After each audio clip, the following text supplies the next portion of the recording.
네, 오늘 말씀은 빌립보서 1장 6절로 8절 말씀입니다.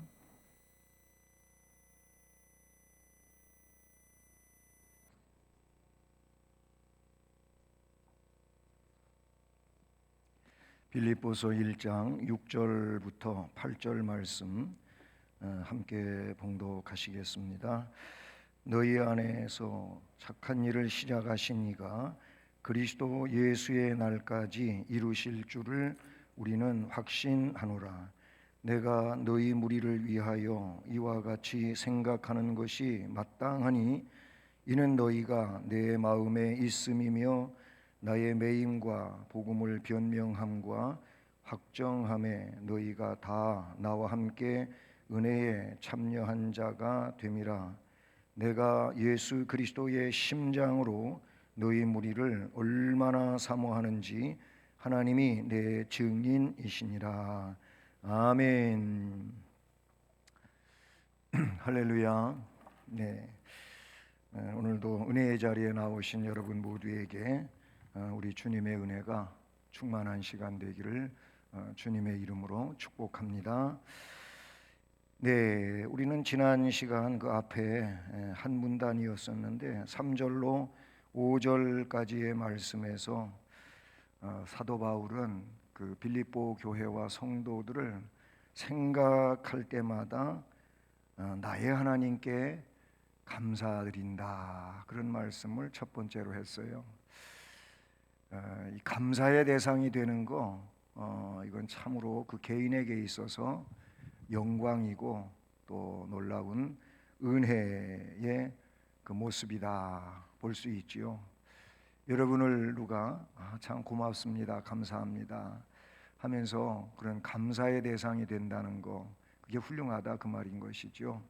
그 다음에 두 번째 4절 말씀에서 바울 사도가 기도하는 사람이었는데 근데 그 간절히 기도할 때마다 너희 무리를 위하여 기쁨으로 항상 간구하게 된다.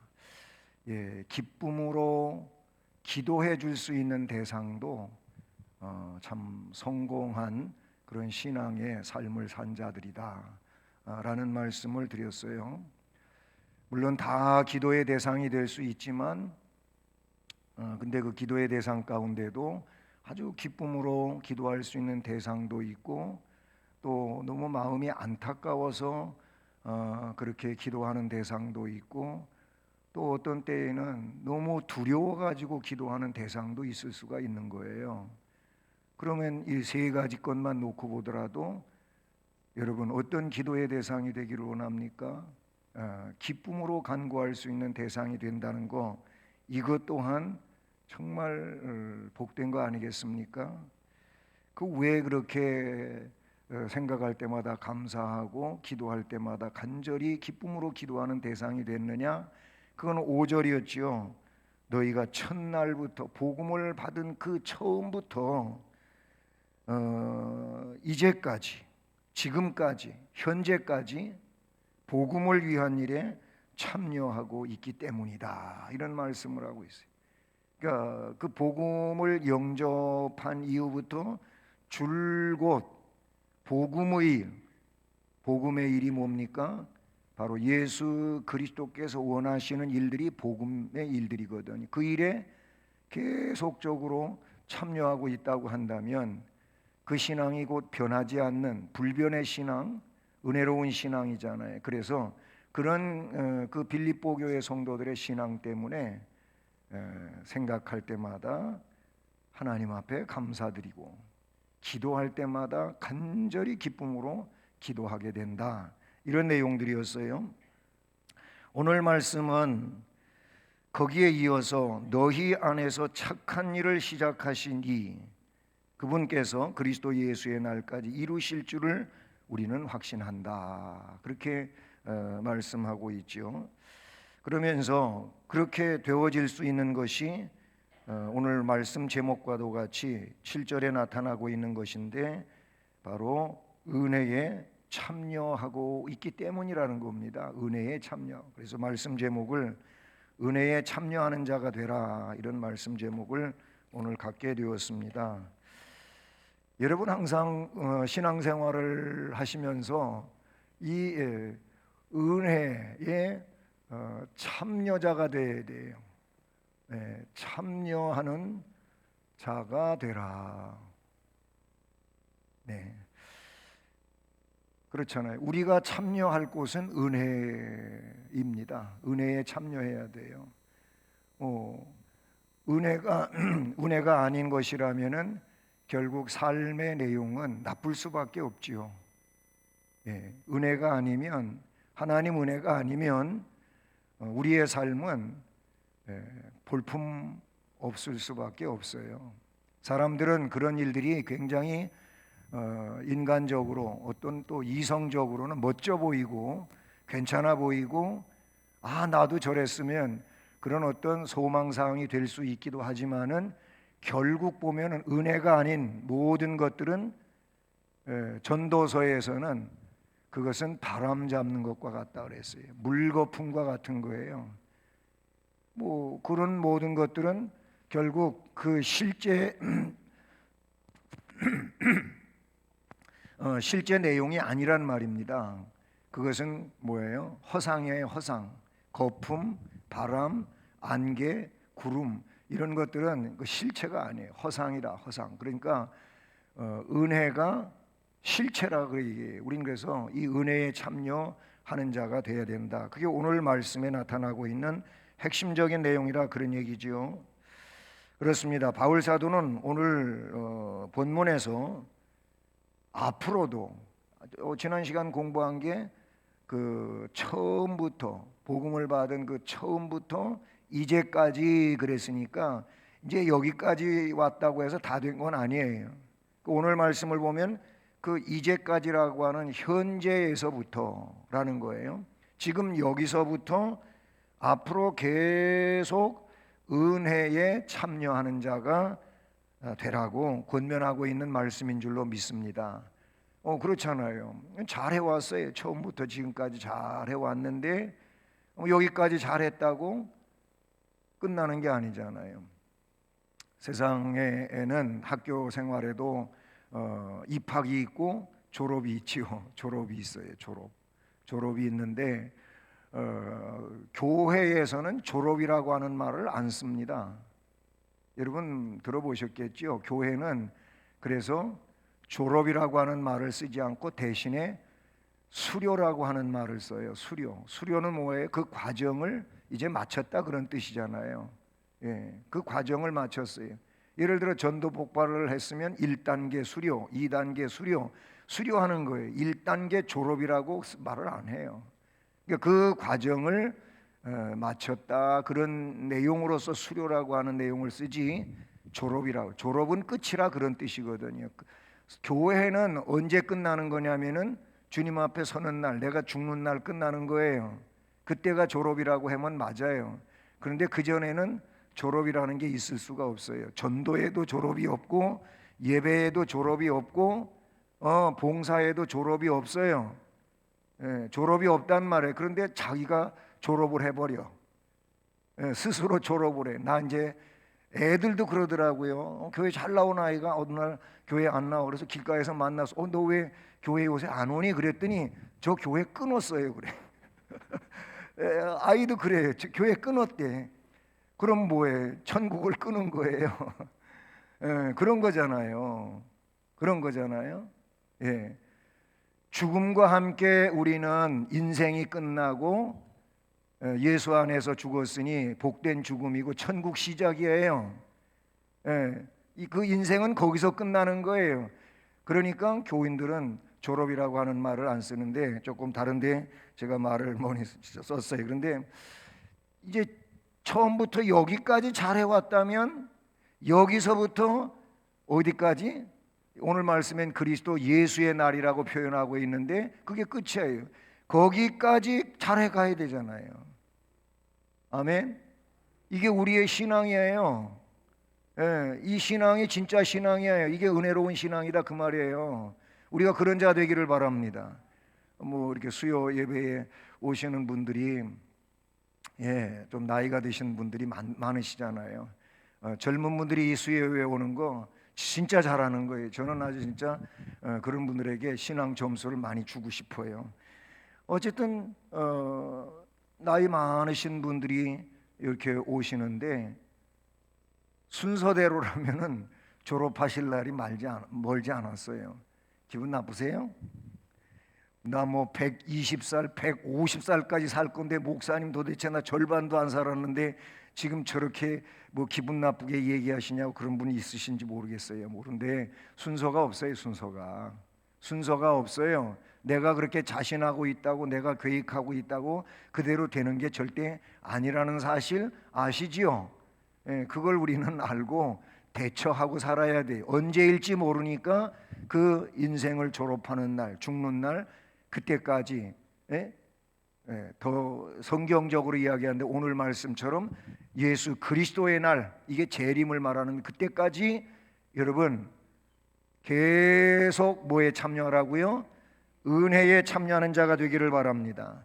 오늘 이 내용을 은혜에 참여하는 자가 되라고 하는데 바울 사도는 이 내용을 언급하면서도 어떤 모습으로 이야기하고 있냐면은 확신으로 이야기하고 있어요. 바울 사도, 이 사도의 확신의 모습을 우리는 이 말씀에서 볼 수가 있다, 그런 얘기인 것이죠. 바울 사도는 이 빌립보 교인들을 향하여 궁극적으로 감사를 하고 아주 기뻐하는데 빌립보 교인들 속에 뭐라고? 착한 일을 시작하신 이 그랬어요. 이 빌립보 성도들 마음에 아니면 우리 개인적으로 우리 모두 개개인들 각자 마음에 뭘 시작하셨다고요? 착한 일을 시작하셔서. 이 착한 일이 뭐예요? 착한 일은 구원의 일이에요. 우리를 구원하신 일이에요. 이 착한 일을 시작하신 분이 그리스도 예수의 날까지 이루실 줄을 확신한다고 하는 말이 말씀에 6절에 기록되고 있잖아요. 그러면 여기서 착한 일을 시작하신 분, 그런 말이 나오는데 이 착한 일, 이것을 시작하신 분, 시작하신 이 그랬잖아요. 이 착한, 지금 누가 이제 바울 사도가 얘기를 하고 뒤에 누구? 그리스도 예수의 날까지라면은 착한 일을 시작하신 분은 그리스도 예수가 아니라고 하는 의미가 되잖아요. 그렇죠? 착한 일을 시작하신 이가 그리스도 예수의 날까지 이렇게 됐으면 예수 그리스도가 나오기 때문에 이분은 착한 일을 시작하신 분은 그리스도 예수가 아니에요. 누구? 성부. 성부 하나님, 아버지 하나님이죠. 아버지 하나님이에요. 성부 하나님. 그렇게 우리가 볼 수가 있다, 그런 얘기죠. 지금 이 말씀에서 착한 일을 시작하신 이 그랬으니까 구체적으로 누구인지를 밝혀주진 않지만 전후 문맥을 보면 착한 일을 시작하신 이가 누구인지를 알 수가 있는데 앞에 3절 말씀에 돌아가 보시면 거기 뭐라고 기록이 되어 있습니까? 하나님이야. 거기 하나님으로 나오고 있잖아요. 그렇죠? 그 다음에 2장 13절 우리가 조금 있다가 이제 또 살펴볼 내용이겠지만 2장 13절에 뭐라고 말하고 있어요? 너희 안에서 행하시는 이는 하나님이시니 그랬어요. 그러니까 이 착한 일을 시작하신 분은 역시 성부 하나님이라는 것을 앞에 3절 말씀이라든지 2장 13절 말씀을 근거해 보면 알 수가 있는데, 그러면 이 착한 일을 시작하신 이에 대하여 우리가 어떻게 볼 수가 있느냐 하면은 그 두 가지로 볼 수가 있어요. 하나님에 대한 내용인데 하나님의 어떤 사역이냐면은 하나님의 그 주권적 사역의 주권적 사역. 하나님은 우리가 성경을 통해서 알고 있는 것처럼 영원하신 분, 전능하신 분, 전지하신 분, 무소부재하신 분, 그 하나님의 우리를 창조하시고 창조한 우리들을 언제나 주시하시고 섭리, 통치하시는 분, 그리고 심판하시는 분. 어쨌든 이런 내용으로 나오는데, 이 모든 것들은 하나님의 주권이라 이거예요. 누구에 의하여가 아니고 그분에 의하여, 하나님에 의하여 되어지는 일이, 이게 주권이라는 거예요. 주권. 우리는 주권이 없어요. 예, 우리는 주권이 없어요. 물론 세상적으로도 우리가 그 생활을 살아가면서 이제 또 돈을 벌고, 돈을 벌어서 땅을 사고 집을 사고 사요. 그러면 우리나라 같은 경우에는 그 집에 대해서 뭐 아파트든지 단독주택이든지 빌라든지 그 집에 대하여 내가 돈을 거기에 상응하는 것을 지불하고 사면은 저한테 권리증이 오게 되죠. 권리증, 권리.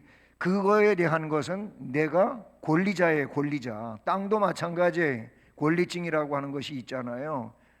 그것이 곧 그거에 대해서는 내가 권리자다, 그런 뜻이에요. 그런 면이 우리가 세상을 살며 있지만은, 그러나 근본적으로 볼 때 그것도 하나님의 것이에요. 하나님의 것.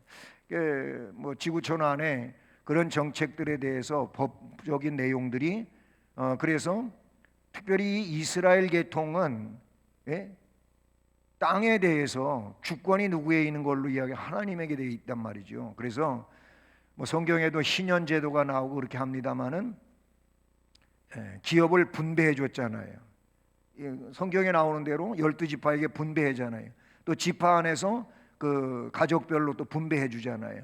여기서 분배라고 하는 건 뭐냐면은 소유가 하나님 앞에 있다, 그 뜻이에요. 그래서 분배해 주고, 분배해서 허락받은 기간이 50년이에요. 50년. 50년. 그러면 50년 동안 그 기업이 나의 것이란단 말이죠. 그리고 50년에서 또 새롭게 50년이 주어지는 거예요. 이런 식이거든, 제도가. 그래서 50년을 내 것으로 갖고는 있지만은 그 중도에 내가 어려워져 가지고 이 땅을 팔게 됐어요. 매매를 하게 됐어요. 그러면 매매를 할 때 신년이 몇 년 남았느냐, 막 신년이 지나가고 이제 시작하면은 예를 들어 한 49년 남았다면 땅값이 비싸. 근데 신년이 이제 앞으로 5년밖에 안 남았어. 그러면 이제 5년밖에 권리를 주장할 수가 없잖아요. 그걸 사면. 그러니까 싸. 그만큼 값이 싸단 말이죠. 이게 그런 정책을 펼치는 게 유태계에서 그런 정책들을 펼치는 거예요. 우리는 그런 제도가 아니잖아요. 그냥 사면 내 거야, 그냥. 그리고 내가 죽으면 그것이 내 자녀에게 상속이 되어지고, 내가 누구한테 기부하지 않으면 그냥 상속되어지는 거잖아요. 그래서 상속세가 점점 높아지고 있어요. 어쨌든 이제 다른 얘기지만 하나님은 주권을 갖고 계신 분이에요. 그러니까 여기서 착한 일을 시작하신 분은 주권을 가지고 계신 분이다. 그분께서 그리스도 예수의 날까지 그렇게 너희들을 지키시고 또 인도해 주실 것을 믿으라고 하는 그런 내용이라는 것이죠. 사실 빌립보 교인들은 하나님께서 그들 가운데 선한 일을 시작하신 이후 그들의 삶이 이 하나님의 섭리와 역사에 의하여 놀랍게 복음적으로, 그 다음에 신앙적으로 그렇게 변화되고 복된 심령으로 달라져 있다고 하는 사실인 것이죠. 그래서 그 결과로 이 사람들은 기꺼이 하나님께서 기뻐하시는 뜻을 행하고 있다는 거예요. 아멘. 이게 중요한 거 아니겠어요? 하나님이 그들에게 주권적인 내용, 그 주권을 가지고 그들에게 개입을 하신 거예요.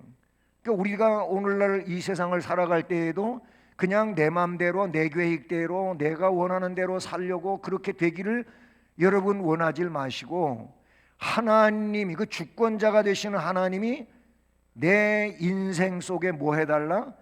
개입해달라고 하십시오. 하나님이 개입을 하셔야 된다니까는요. 여러분 마음대로 해봤자 거기서 거기에요. 포부가 크고 대단한 것 같지만은 여러분 그게 생명을 가져오는 게 절대 아닙니다. 하나님이 개입하실 때 하나님의 개입 속에서 모든 것이 은혜로워지고 그 자체가 생명으로 가는 거예요. 할렐루야. 그래서 하나님이 개입해 주시기를 우리는 기도를 해야 된다, 그런 얘기죠. 어떤 상황이 벌어졌어요. 어떤 형태의 일이 문제거리로 내한테 등장됐어요. 그러면은 이거를 우리가 물론 풀러갈 수도 있겠죠. 그렇지만은 먼저 우리가 해야 할 일, 하나님 이 사건에 개입해 주십시오. 하나님의 뜻대로, 하나님의 원하심대로 이것을 풀어갈 수 있기를 원합니다. 하나님 그렇게 풀어주십시오. 이래야 되는 거예요. 좀 비유가 유치한지 모르겠지만은 여러분의 자녀가 다 성장해서 지금 어른이 되겠지만은 어렸을 때를 한번 생각해 보세요. 얘가 지금 뭐 천방지축이요. 그냥 물불을 몰라. 그냥 물 뭐 옷 말끔하게 입혀 놓으면은 그 물 첨벙대는 게 얼마나 애들이 좋아하는지, 그냥 물로 들어가서 그냥 첨벙첨벙 철썩철썩 떼가지고 옷 다 베려놔.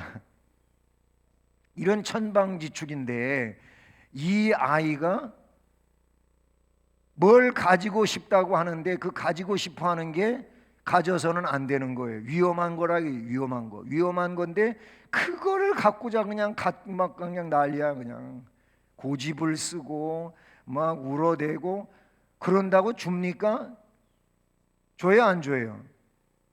잠깐 줘요?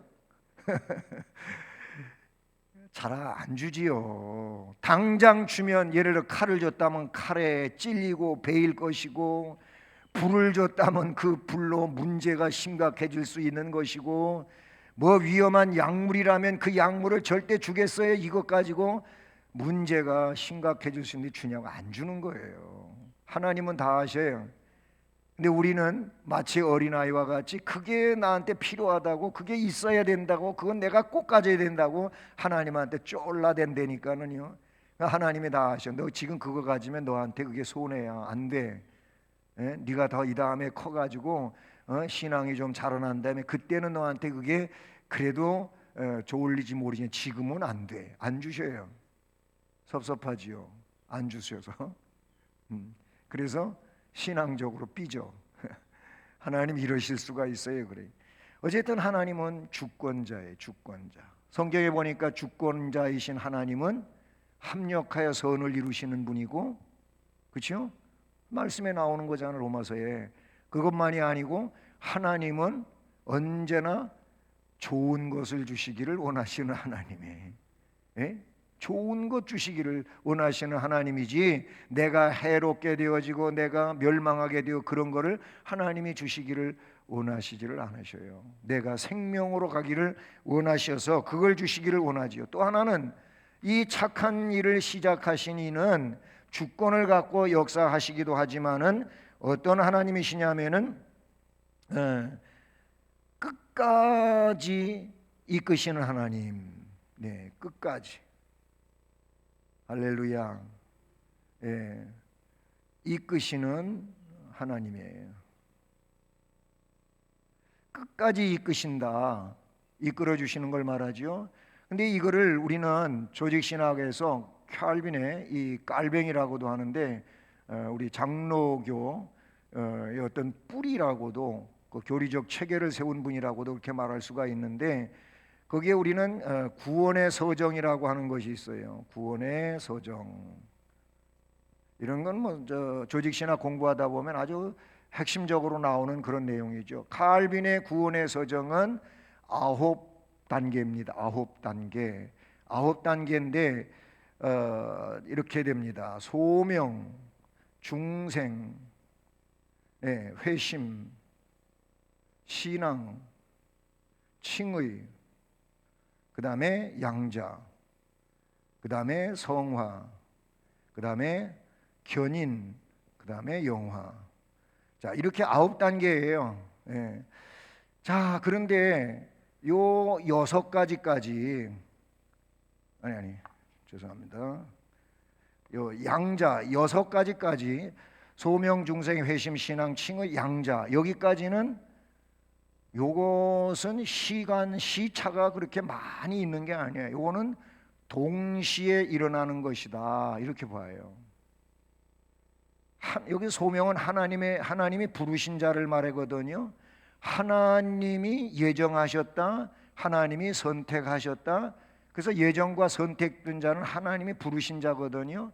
하나님의 부르심을 받은 자들은 이제 하나님의 때에 이렇게 부름을 입어가지고 이 사람이 중생하고 마음이 바뀌고 신앙을 갖게 되고 의롭다고 칭의되어지고, 그래서 하나님의 자녀, 양자로 그렇게 하나님의 자녀가 된다.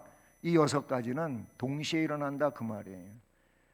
자, 이렇게 된 다음에 성화라고 하는 것이 있어요. 이거는 뭐예요? 점진적으로 매일매일 신앙이 자꾸자꾸 성장되는 거예요. 아름답게 거룩하게 변화되는 거예요. 이 성화, 거룩한 변화에 있어 빽하고 있는 자, 뒷걸음질 치고 있는 것은 이게 큰 문제가 아닐 수가 없어요. 올바른 것은 이렇게 하나님의 자녀가 된 자들은 점점 거룩한 변화를 일으킵니다. 할렐루야.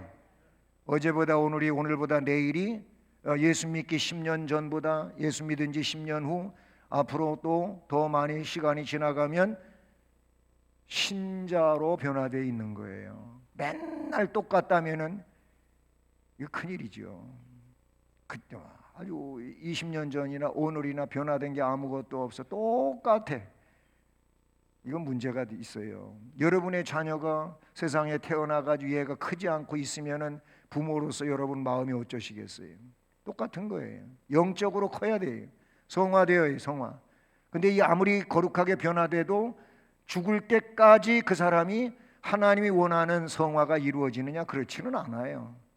우리에게는 이미 이 모든 것들이 누구에 의하여 이루어지게 되었느냐 하면 예수 그리스도의 속죄의 피로 이루어진 거예요. 그 예수님을 우리가 구주로 믿는 거잖아요. 그래서 칭의 의롭다고 일컬어진 거고, 그래서 하나님 자녀가 된 거거든요. 사실은 이게 이제 이루어지는 내용들이죠.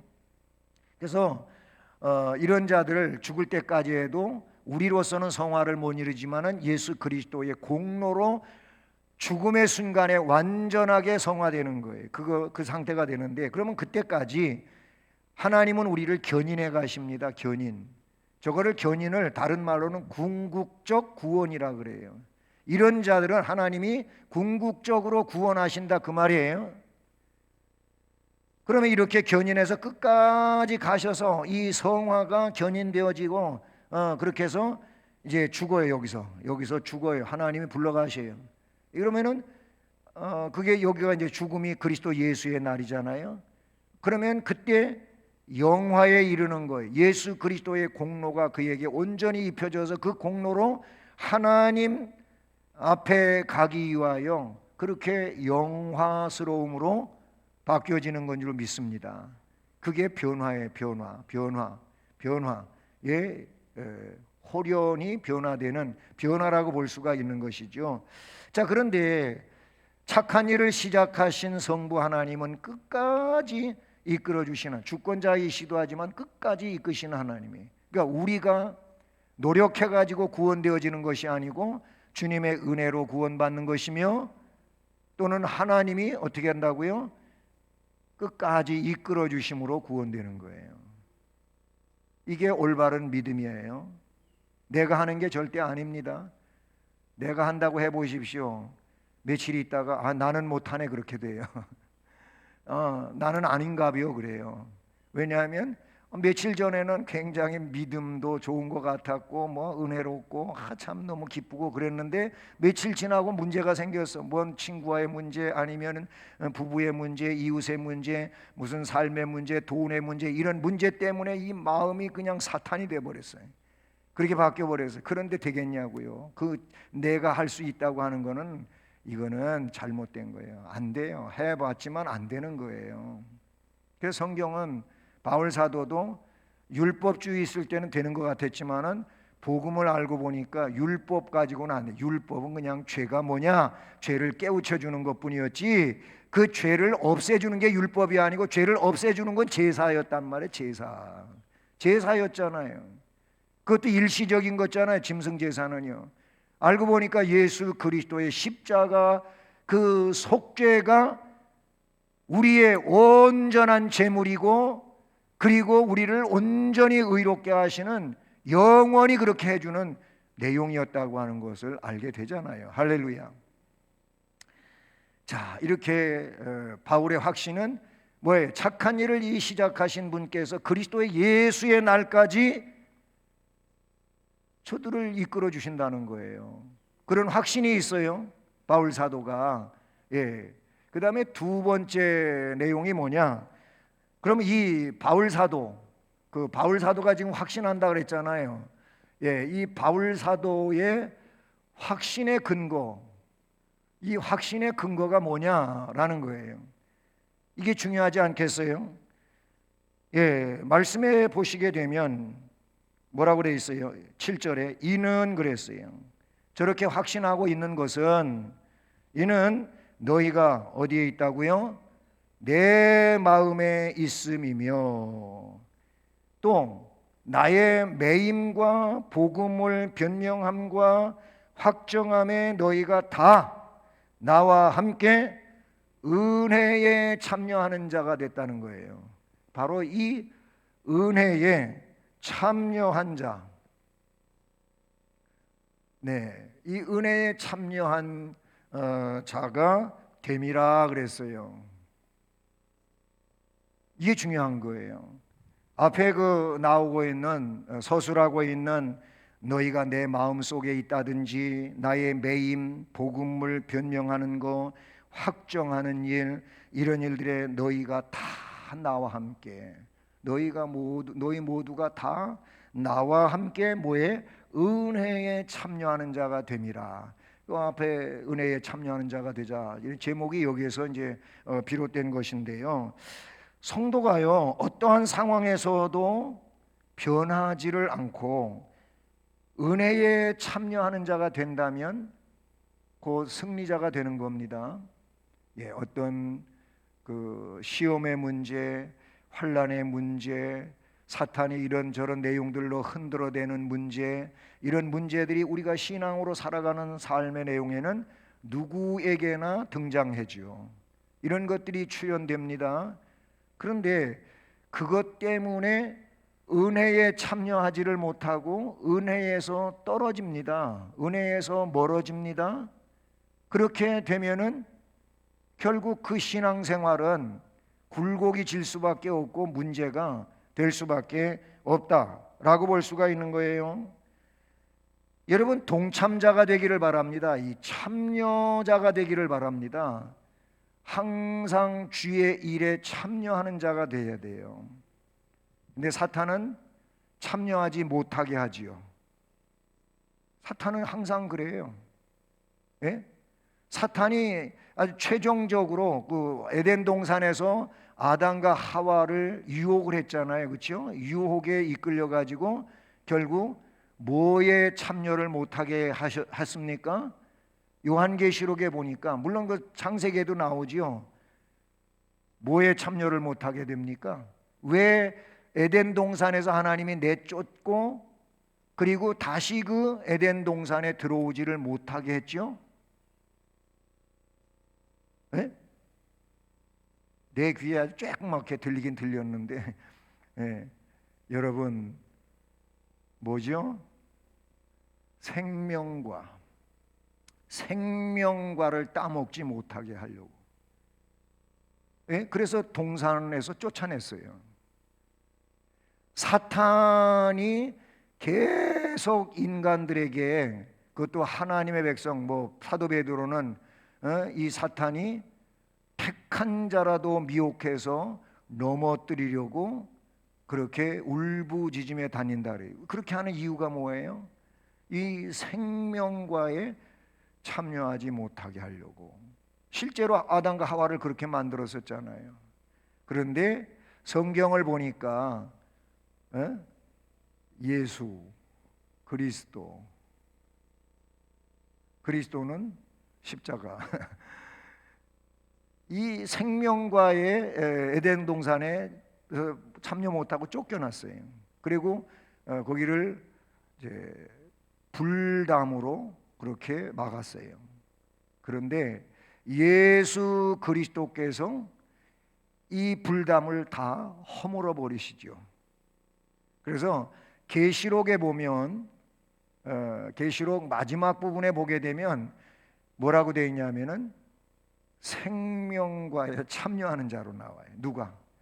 그리스도 안에 있는 자들. 이들이 그래요. 이들이 누구예요? 복음을 영접한 자들이에요. 그리고 그 복음, 즉 은혜지요. 은혜에 참여하는 자가 된 자들은 저 생명과에 다시 동참됩니다. 네, 계시록에 다시 동참돼요.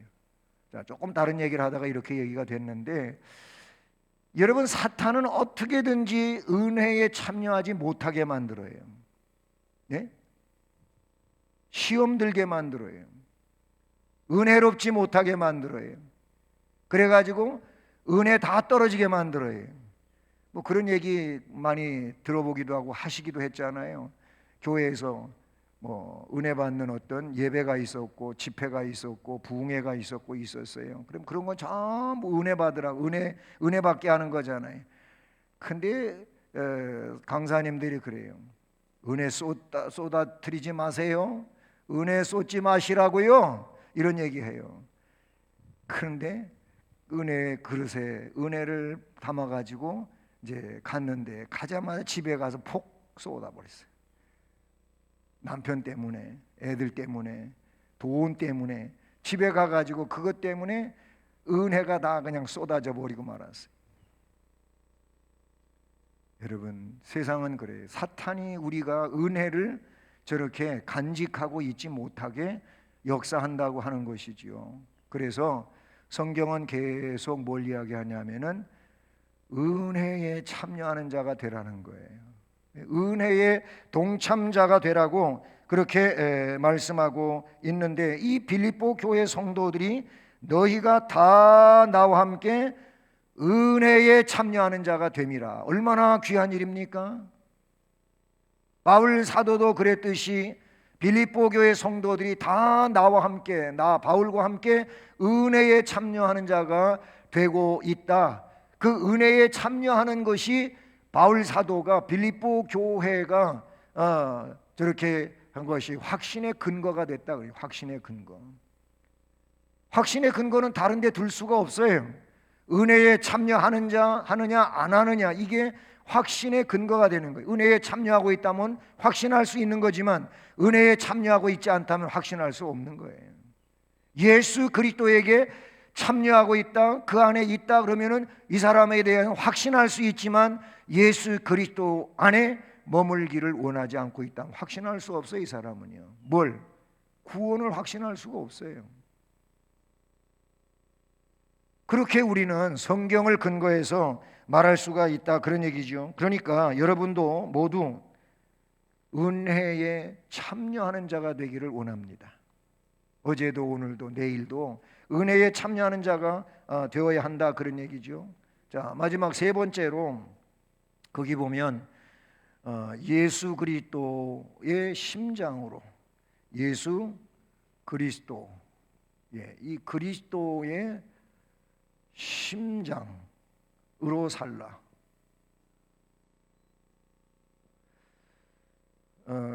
지난번인가 그전번인가 제가 얘기했잖아요.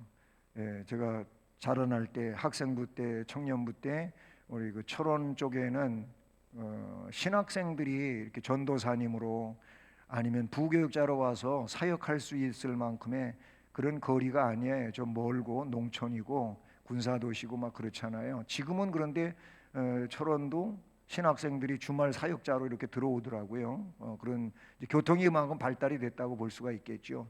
그래서 이제 우리를 지도해 주시는 분은 좀 영적으로 많이 깨어 있는 집사님이셨다가 나중에 장로님 되신 분인데 지금은 목회를 훌륭하게 하고 계시는 이제 목사님이죠, 의정부 쪽에. 그런데 우리를 지도해 주셨어요. 그러다가 이제 군목 신학 졸업하고 목사 안수를 받아서 군인 뭐 중위에 이제 중위로 시작하죠. 군목이 중위, 대위 이렇게 해서 대위에서 예편하고 하시는데, 그런 그 군목님들이, 군 목사님들이 우리를 지도해 줬어요. 근데 이제 그 젊을 때 이게 혈액형 가지고 또 되게 또 말씨름하잖아요. 뭐 O형이 좋느니 뭐 A형이 좋느니 어쩐 B형이나 다 형 나름대로 그래도 B형은 이래서 좋고 O형은 이래서 좋고 뭐 A형은 이래서 좋고 그래요. O형 가지신 분들이 굉장히 또 그 자부심을 갖고 또 그러기도 해요.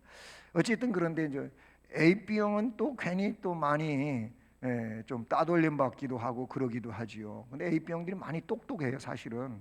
그러기도 한데 그 혈액형 가지고 논란을 벌이고 막 우리가 이제 말씨움을 하고 그러니까는 느닷없이 그 목사님이 군목 목사님이 지금은 은퇴하셨어요. 저 인천 쪽에서 목회하시다가 은퇴를 하셨는데 뭐라 그러면 야야야 최고 좋은 게 X형이야 그러잖아요. X형이라 그랬단 말이에요. X형. 혈액형에 X형이 어디가 있어요? 없잖아요. 그 X형이 아니 X형 목사님의 X형이 어디가 있어요? 그랬더니 왜 X형이 없어? 그리스도형이 X형이지. 예수 그리스도 하면은 약자를 그냥 우리가 그리스도 쓰잖아. 예수는 J 이렇게 쓰고 근데 이 바로 X 크리스마스 할 때도 엑스마스 그러는 것처럼 이 X형이 그리스도형이에요. 그리스도. 나는 그리스도형이라는 거예요. 뭐 혈액형이 정말 그리스도 X형으로 바뀌었느냐? 그건 아니에요. 그런데 예수님이 내 안에 오시고 나서부터 나는 그러니 혈액형 논란 안 한다.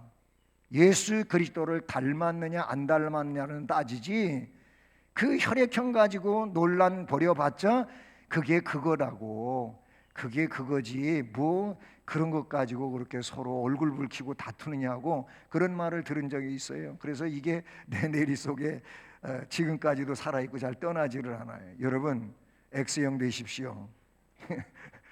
X형 되시라고요. 혈액형 논란을 이야기하고자 하는 것이 아니고 예수형이 돼야 돼요. 예? 주님 닮아야 돼. 주님 닮아야. 주님 닮아야 되는데 바로 예수 그리스도의 심장으로 살아야 돼요. 바울 사도가 지금 그 말씀을 이야기하고 있는데 뭐라고 이야기하고 있습니까? 말씀해 보십시오. 8절에 내가 예수 그리스도의 심장으로 내가 예수 그리스도의 심장으로 너희 무리를 얼마나 사모하는지 이게 누가 증인이라고요? 하나님이 내 증인이시니라. 이런 말씀을 여기에 쓰고 있지요. 그러니까 나는 여러분들을 빌립보 교회 성도 여러분들을 예수 그리스도의 심장으로 사랑합니다. 이걸 누가 증명해 주시냐고요? 하나님 아버지께서 증명하십니다. 아버지가 증명하는 걸 또 어떻게 증명을 하시겠어요? 근데 여기에서 이 문장 논리는 뭐냐면은 우리가 맹세를 하지 않습니까? 맹세하지 말라고 성경을 하고 있는데 뭐 하늘로도 말라 땅으로도 말라 뭐 네 머리털으로도 말라 그렇게 말하고 있잖아요. 그런데 맹세하지 말라고 하는데 근데 사람들이 맹세를 하고 살아요. 제일 큰 맹세가 뭔지 아십니까? 내가 하나님을 두고 맹세한 하나님을 두고 맹세한대. 아니면 어떤 사람은 그래 내가 하늘을 두고 맹세한다고 그래요. 거기서 하늘을 두고 한다는 건 하나님을 지칭하는 그런 말이 되기도 하겠죠. 그러면 왜 그런 맹세를 하는 겁니까? 왜 하나님을 두고 하늘을 두고 맹세하는 겁니까? 맹세하는 내용이 확실하다는 거예요. 이 내가 지금 맹세하는 이게 의심거리가 될 게 아니고 믿을만한 거다. 그거를 보증하기 위해서 하나님의 보증자로 끌어온 거예요. 지금 그게 하나님을 보증하신 보증자로 끌어온 내용이거든요. 그럼 바울 사도가 예수 그리스도의 심장으로 사랑하는 건 하나님이 이것에 대한 증인이다 라고 한 건 뭐예요? 그게 내가 여러분들을 그런 것 이렇게 예수 그리스도의 심장으로 사랑하는 게 뭐하다? 확실하다 그 말이에요. 하나님도 알고 계신 거다. 그런 지금 말을 하고 있다는 내용인 것이죠. 여러분 여기서 심장은 양심을 반영하는 가장 진실된 곳을 말하는 것이지요. 바울 사도는 진실을 자신의 심장으로 나타내고자 하지 않았고 내 심장으로 여러분들 사랑한다 이렇게 하지 않고 그리스도 예수의 심장으로 사랑한다고 하는 것은 내가 여러분을 사랑하는 게 진짜 사랑이지 거짓 사랑이 아니다. 이 내용을 말하고 있다. 그런 얘기인 것이죠. 여러분, 우리가 주님을 사랑할 때 또는 교회를 사랑할 때 그리고 지도자를 사랑하고 성도를 사랑하고 사랑을 할 때 뭘로? 예수 그리스도의 심장으로. 뭐 2장 5절에 가면은 우리가 나오는 내용인데 뭐라 그랬어요? 예수 너희 안에 이 마음을 품어라 그랬어요. 누구 마음? 그리스도 예수의 마음을 품어라. 우리는 예수님 마음 가져야 돼요. 우리의 심장 예수 그리스도의 심장 돼야 돼요. 예? 이 심장 가지고 교회를 받들고 주님을 섬기고 그리고 영원한 하나님의 나라를 위해서 그렇게 은혜롭게 우리의 믿음의 삶을 펼쳐나갈 수 있기를 간절히 바라는 것입니다. 자, 오늘 이 말씀에서 그러니까 중요한 거는 뭡니까? 우리 모두 확신할 수 있는 좀 근거가 뚜렷하기를 바랍니다. 예, 확신할 수 있는 거는 바로 뭐예요? 은혜에 참여하는 거라는 거예요. 은혜는 복음, 예수 그리스도예요. 그 안에 참여하는 거예요. 날 위하여 모든 것을 내어주신 예수 그리스도. 그게 은혜거든요. 그 은혜를 받았다면 그 은혜 받은 자로 우리도 그리스도 예수에게 나를 드릴 수 있는 자가 되어야 돼요. 이게 은혜 받은 것이고 은혜의 삶을 사는 것이고 이런 삶은 항상 성령의 열매를 맺게 돼 있고 그리고 이런 삶에 대하여 우리 주님은 끝날 칭찬하시지 않을 수가 없어요. 칭찬하실 수밖에 없어요. 네가 그때 그렇게 힘들고 어려웠는데 그때도 변하지 않고 나를 사랑하고 신앙의 끈을 붙들고 그렇게 몸부림치면서 살았었지. 나 다 알고 있어. 기억하고 있어. 널 보고 있었어. 그런데 네가 그때 지지 않고 물러서지 않고 이겼구나. 참 잘했다. 주님이 틀림없이 그러실 거예요. 우리가 예수 그리스도의 심장 가지고 주님을 사랑하고 주님의 일들에 동참하는 은혜에 참여하는 자 되기를 간절히 원합니다. 복 있는 여러분 모두가 되기를 주님의 이름으로 축복합니다. 은혜로우신 하나님 아버지 감사를 드립니다. 오늘도 우리를 이렇게 수요 예배로 귀한 자리에 불러주시고 은혜 받게 해주시니 진심으로 감사를 드립니다. 주신 말씀을 기억하면서 앞으로 우리가 삶을 살아갈 때 정말로 예수 그리스도의 날까지 은혜에 참여하며 복 있는 삶을 살아가는 자 되게 하옵소서.